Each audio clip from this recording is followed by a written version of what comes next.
전쟁이나 국가 재난 때 중앙정부와 각 기관을 연결하는 국가지도통신망이 일부 성능에 중대한 문제가 있는 것으로 드러났습니다. 정확한 명령 하달을 돕는 핵심 기기에서 오류가 발견된 건데요.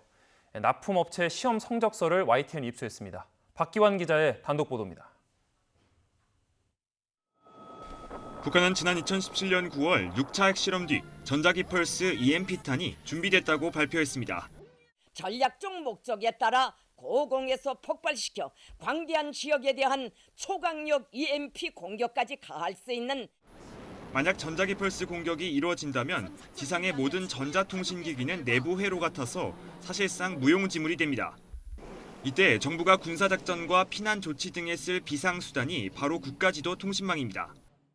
위성을 이용해 평시 군사작전뿐 아니라 유사시에 중앙정부와 군, 지자체 등 80여 개 기관이 서로 연락을 주고받을 수 있게 해주는 핵심 인프라입니다.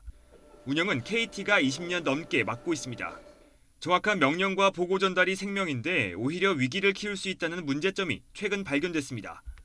KT는 올해 초 전쟁 재난 등으로 데이터가 폭주할 때도 안정된 속도로 통신이 이뤄지게 하는 광역통신망 가속기 입찰을 진행했고 A사가 최종 낙찰됐습니다. YTN이 입수한 A사의 광역통신망 가속기 성능 시험서입니다. 주요 명령이 전달되는 안보 팩스를 보냈더니 10장 가운데 반장이 백지로 나왔다고 기록됐습니다. 문장이 사라진 경우도 있었습니다. 명령 전송에 일부 오류가 난 겁니다.